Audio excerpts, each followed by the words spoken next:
Let's get this done. Valkyrie 1-6, this is Dragon. Press the target. Copy, pressing the target. Stand by to drop. 30 seconds.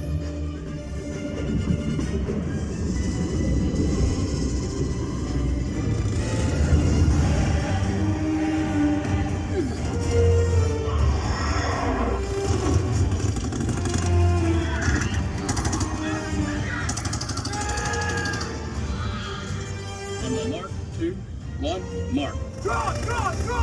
Go, go, go, go!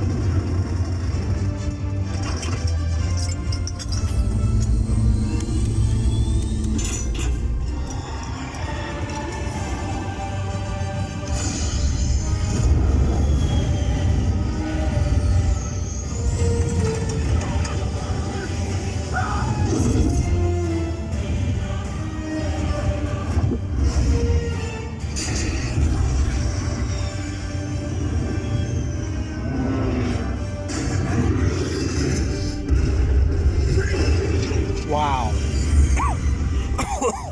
Wow.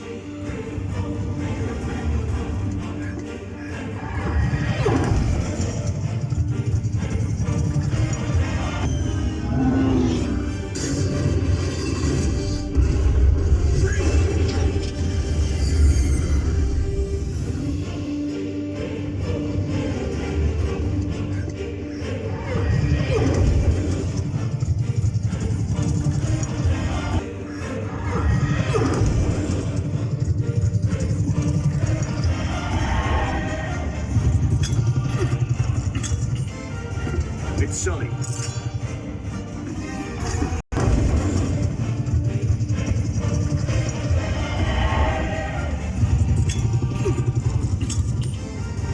It's Sully.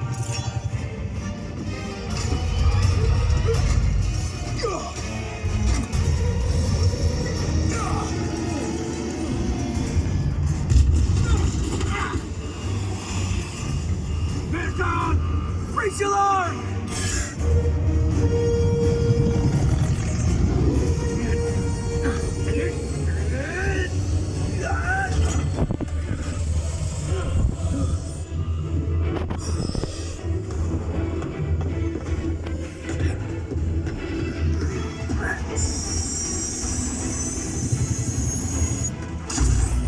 Wow.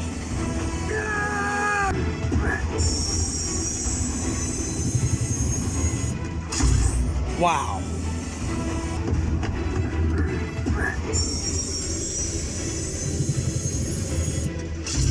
Whoa.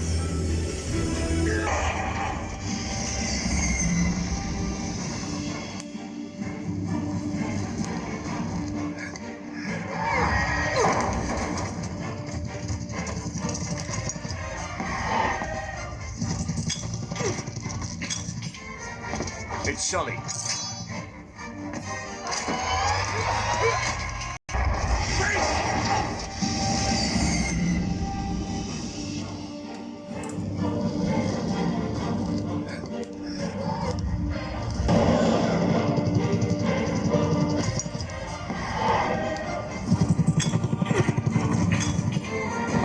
It's Sully.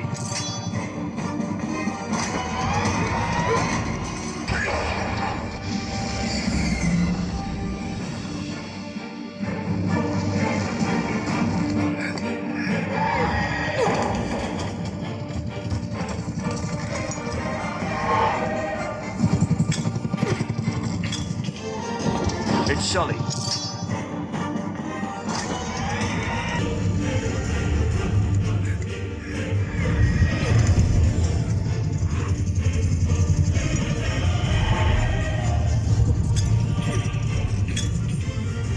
It's Sully.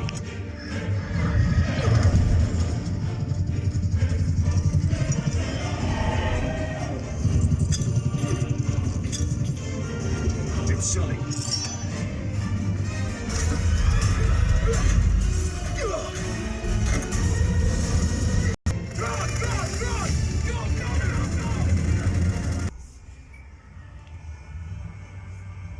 That's the overheads. It's only using a matrix. Side surrounds, back surround.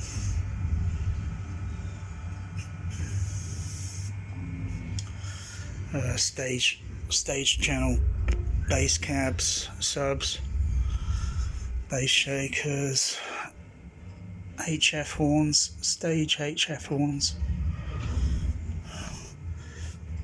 decoders for the overhead surrounds to expand.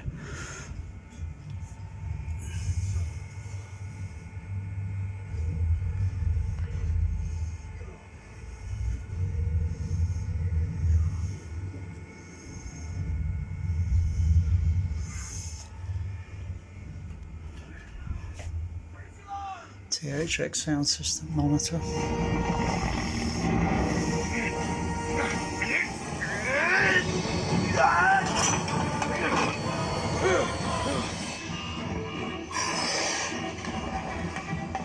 Absolutely essential, because this is THX cinema.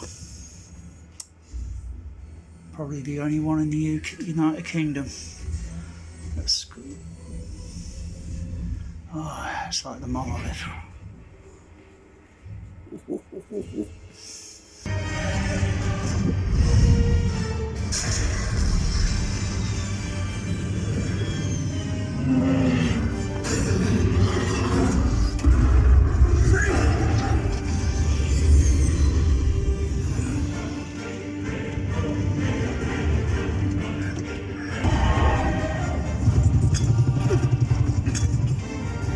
It's sunny.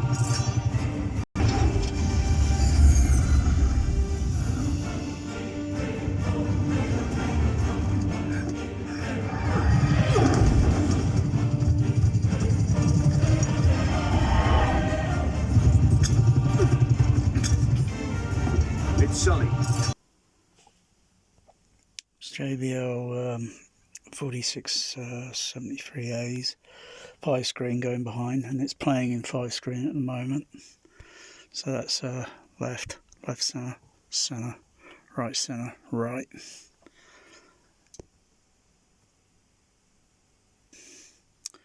And when turning on the Opera video projector or something to do with a handshake with the Denon 8500, run video projector, turn video projector on.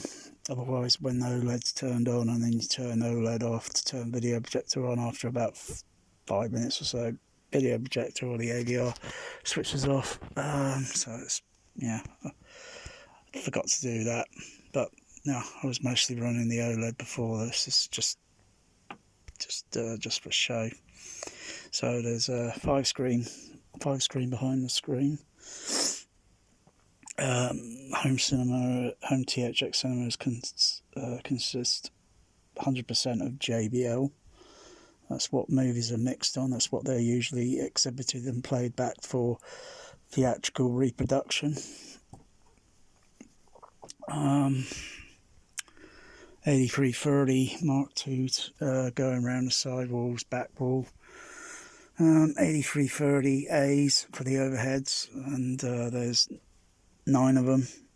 So they got a true sort of pinpoint positioning, sort of like an LCR for the overhead. And overhead surround is not a new thing. It's been around since the late 1960s. Below surround as well, so they're on the floor at the front, middle, and the back, in additional below surround. So it's pretty complicated, but sophisticated here. Bass shakers on all the seats, and even added a few other bass shakers that's slightly on the side of the seat, which is kind of just an experiment. These were originally, they did go into the seat, inside the seat bucket. All I've done was just put a bit of Velcro on it and just stuck it on the side of the seat. Test it with some test it with some sine wave frequency of 20 hertz, just below 20, up through 30 and 40 and such, and I can feel the vibration, I can feel the resonant, and yeah, not bad, as well as the other wires, bass shakers that are located underneath the seats.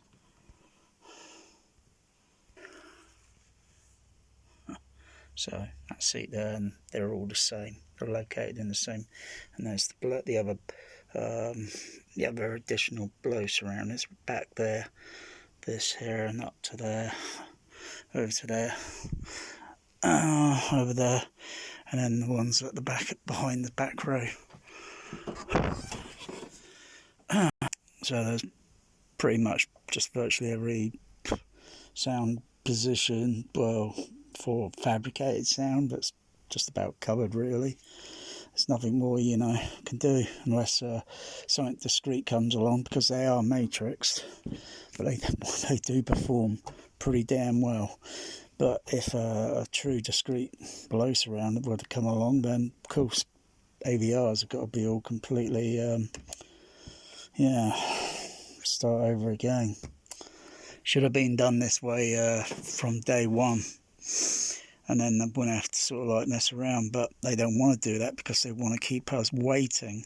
You see, it's a conspiracy. So because if they would have given discreet blow surround 10 years ago or so, there wouldn't be anywhere else for it to go really.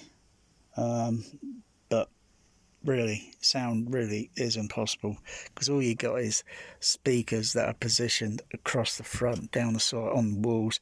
They aren't sort of like say like, you know, a speaker here, so to speak, you know.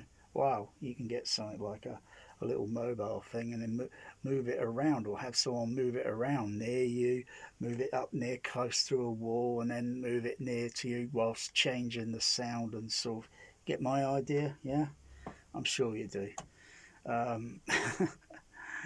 You can do psychoacoustics and sort of things with, like, you know, to kind of make it, but nah, it's still impossible. Just as it is impossible to do EQ, bass and all that, and you can only get it so much in a room, unless of course you go like bass speakers literally at the front, sidewalls, ceiling and the floor, of course flush, and then you sort of like or you just, I think that'd do it. But in the real world, it doesn't usually work like that. It's the total opposite. And but yeah, usually playing 0 dB is quite loud sometimes, depending on how the film's mixed, how it's mixed, and how much high frequencies there are. But usually, you know, turning a fader down, usually typically between reference level and -10 is usually how it is in some cinemas. It'd usually be between 7 or 7 and 4. So that does it in numbers like, you know, 4.5, 6, 6, 7, so just up to 7. Whereas this is in dB levels, and usually -10 is equivalent to fader 4, and then fader 10 is equivalent to 10 dB up from 7.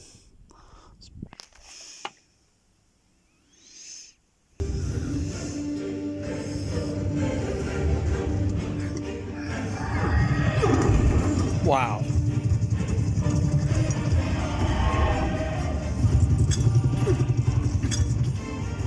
It's sunny. So partly going through going through the SA10. So that's just muting primarily the channels all there down to the EX or SA10. So that's just the overheads, or the matrixed overheads. I know where that signal's coming from. It's only set on DTS THX. I mean, DSU sounds kind of, I don't know. How does it sound? How does it sound? It's very difficult even to.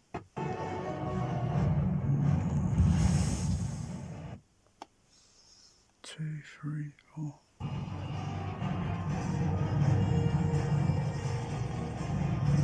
Yeah, I hear a bit of the rotor blades sound as that thing was panning. Of course, I know where that signal is.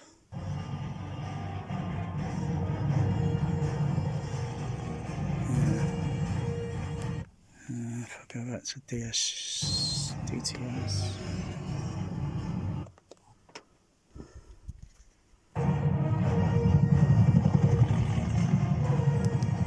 Yeah, it's a totally different sound. What each is sort of matrixing. Possibly, like I say, it's possibly going through the like if it was on decoders, it wouldn't be on the side. I doubt it'd be on maybe this side surround output, but maybe the rear signal of the decoder. But it's really hard to say. It wouldn't be the front, because the signal's coming from front, left, right, and then goes through, and they've taken some bit of their circuitry from the DDS one. Dolby's taken a bit of theirs, and whatever, and it could be PL2X or Z, PL2Z, I don't know. And they just stuck one of these circuitries on the, it just splatters the same sound signal all over the place. No, you don't get any forward, backwards, whatever movement, just side to side, just stereo. But DDSX one is, it's better, it's slightly better, but it's still, could be improved if they would have done it individually. Had a decoder for the front, the side, and the back, and then the signals will be a little bit better. Otherwise, I could do that myself. But it just takes a lot of effort to put that together. When it could all have been done on a little chip, and then they could just put it on there.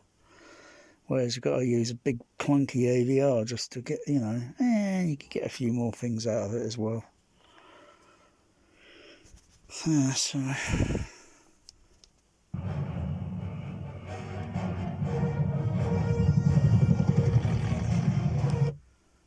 if you listen to the sound of the angle, maybe this bit, the way that sounds on the, it's not really going overhead, that thing. Seems like, but it's not really. Because it's only, that sound is only crossing across over the left and right front channels.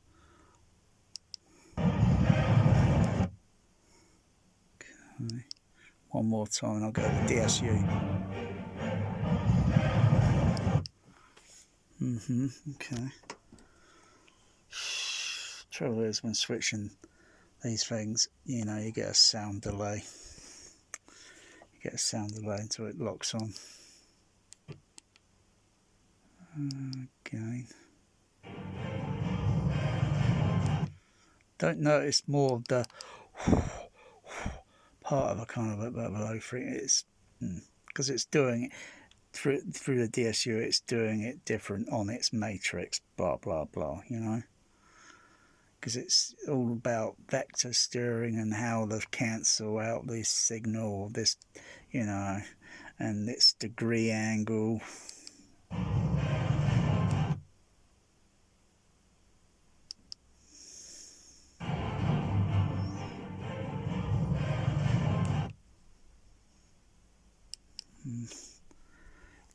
So the THX, I don't bother with the Aura. That's just dreadful sounding.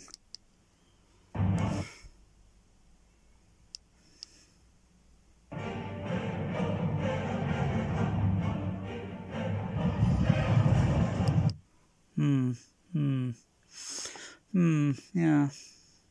It's not quite, it's like what it is, and Yeah, well, still haven't even seen this other one at the cinema. Didn't even see this one at the cinema, but yeah, looking at this, you know, it's just like looking at it in a very small auditorium at a cinema. You know, like a very small size auditorium, if you know what I mean.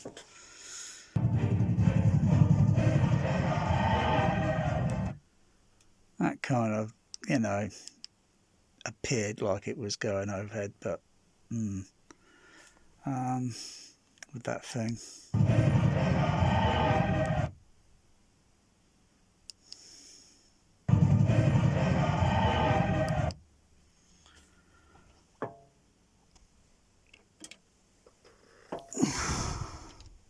So, the other channels.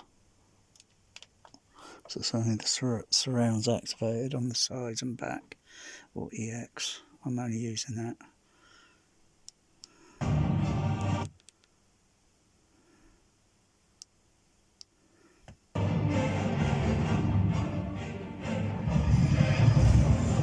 Wow. Of course, I had more of it going along the right side surround. With an additional channel that's, yeah, but I still haven't wired up my other what's it box. I still haven't done the wiring for this box yet. Yeah. It's finding the motivation to do it, you know. And then I can switch. I've been going through different sort of thinking of how many other configurations, because I'd have 4 inputs and obviously a single output, and I only need so many wires, and where they got to go mostly to the crown amplifier. No, the not crown, the Behringer ones, and that's for the overheads, and or really it doesn't really go to those. It goes to the SA10s. Oh gosh, it's very complicated. And thinking of other sort of modes that I like to wire in, so all I have to do is switch a mode through A, B, C and D, and I could have different surround mode configurations that may cater very well to specific movies.